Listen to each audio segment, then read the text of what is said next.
Hey there, this is Cody with Anchor Real Estate Advisors, and today we're going to take a look at DotLoop and learn what we need to do once we get a house under contract. So if you're watching this video, I want to congratulate you. You are under contract. So congratulations, pat yourself on the back. You did what most agents aren't able to do. You got it under contract. So congratulations. So we are looking at one of the files that we have here on DotLoop for one of our agents, and she just put this listing under contract, and we notice that it's a listing by looking right here and that it is active.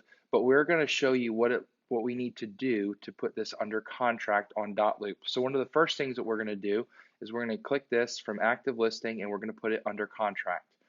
And you notice that this is populating straight from the purchase and sale. So it's 242, which is the purchase price that they agreed upon, and they're wanting to close on July 17th.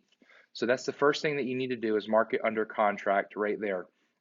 Now the next thing that we want to look at is this is a folder. So if we were to visualize a manila folder, which is how real estate used to operate, and some agents still operate like that, I don't prefer that, because guess what? Documents can be lost. DotLoop is phenomenal. So we have to understand and think of this as a manila folder.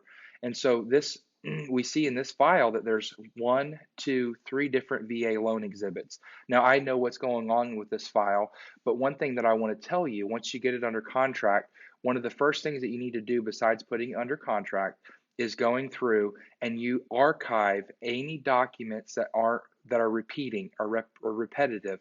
And so what we would do, as you as the agent, you know which ones of these that you don't know, go ahead and archive them, clean up your folder, clean out the documents that you don't need. And one, it's going to make your life easier, and it's going to make the broker's job that much easier and quicker to review the file. Excuse me. So this is again, we just put it under contract. So there are a couple of files that you need to do, or you need to add to this. So you're going to add a document. You're going to go to templates, and then you're going to come down to Georgia's Finest. Now, at the point you're watching this video, this will say Anchor Real Estate Advisors right here, but at the time of this video, this was made during Georgia's Finest Real Estate. So you're going to come over here and you're going to do the contract to close expectations. You're going to do the congratulations, and you're going to do the contract review checklist. These 3 documents needed to be added to your file. And then at the bottom, you'll notice also that there's a task list, and you'll see that this is added once it goes under contract. So it'd be under contract checklist. And then the first one that I want to show you is contract to close expectations.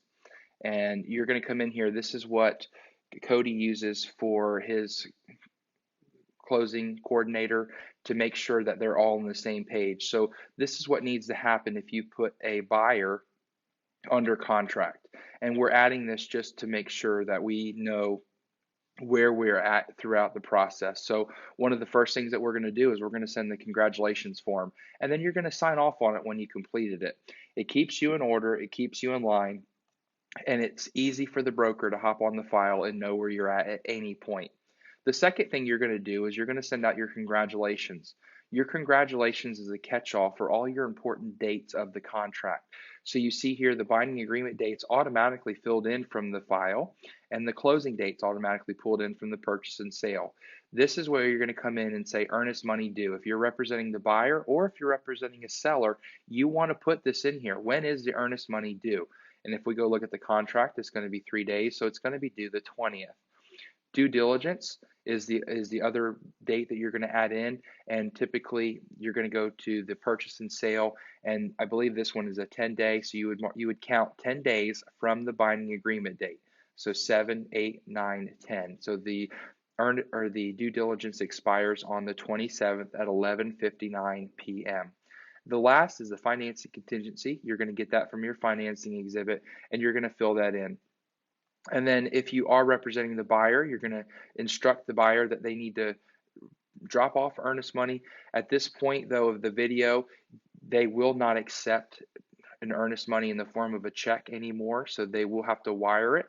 and you'll get those wiring instructions from the attorney. But you're going to put in the amount here, you're going to put the attorney name and the address, so it's very clean and simple for your buyer to go and drop or to go and wire the earnest money.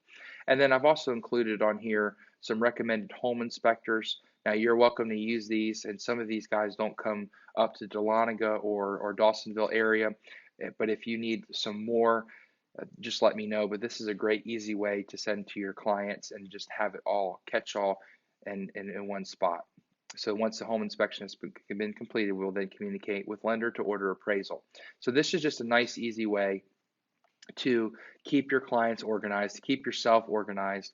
Once you start having 3, 4, 5 homes under contract, then you're going to, the dates are going to start running together, so you can easily come in here, go to your congratulations, and see, oh yeah, this one's closing here. Oh, due diligence is almost over. We need to make sure that we are finishing up everything we need. The last one is the contract review checklist. Excuse me. And this is your it's a final checklist for you to go through and make sure that you have everything in your file folder that you need for you to send to the broker. And so agent's name is going to autofill, FMLS number just for easy reference, the buyer name, you're going to get that from the purchase and sale. We're representing the seller here, and then you're going to fill in your important dates. This is what you're going to send to the broker.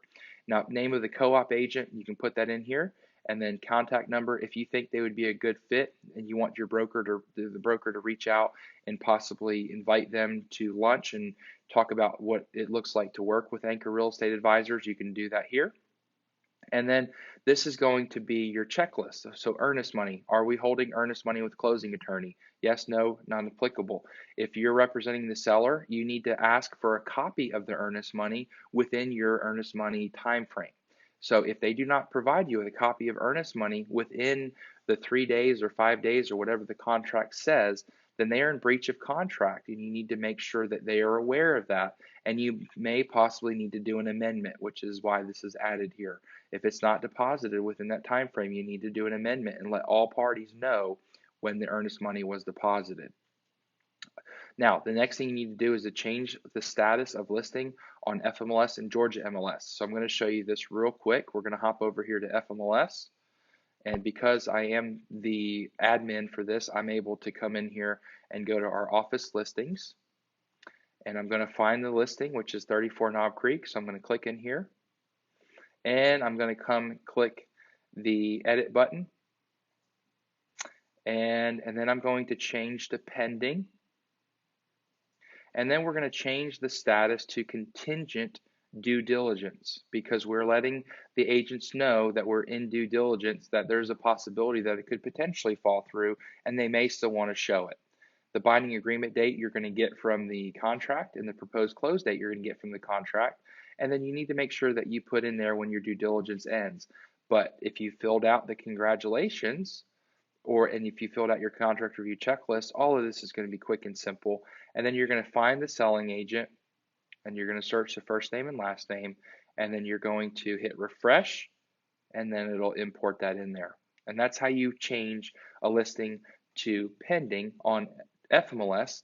And then we're going to come over here to Georgia MLS, and we're going to do the same thing. We're going to go to Paragon,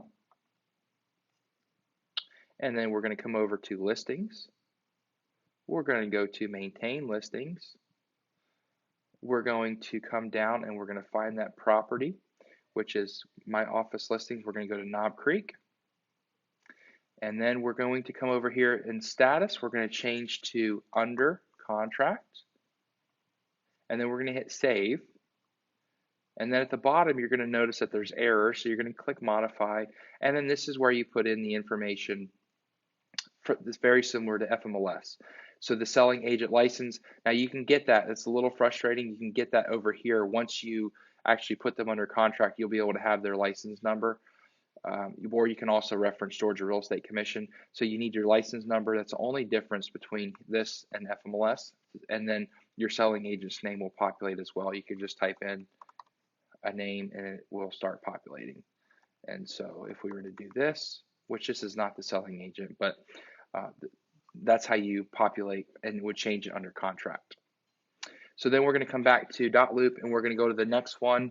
Last counter offer, just so you know, it's much easier to not have a counter offer. So if the agent is good with it, go ahead and complete just a nice clean copy of a fresh purchase and sale. So you could put NA here, purchase and sale with binding inside the time limit. Make sure that's a big, make sure that you're doing that. Yes, seller's property disclosure, yes, yes, yes.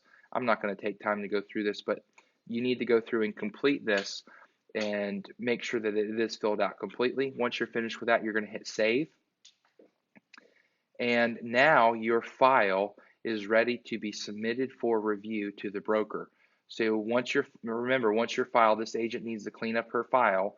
And so before she submits it for review, she's going to clean that up, and then she's going to select all, and then she's going to submit for review.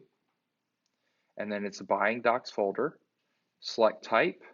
It is buying, I'm sorry, it's a listing review. And then she would hit submit, and then the broker would be notified that this file is ready to be reviewed. And then from there, the broker will review it and let her know if she's missing anything or if she needs to modify anything. But that's it. That's how you close out or put a home under contract. And so again, I just want to congratulate you for being able to even watch this video and getting to this point in your real estate career. So we're excited that you are working towards your closing. So if you have any other questions, make sure you reach out to your broker or your training coordinator. And we're grateful that you're a part of Anchor Real Estate Advisors.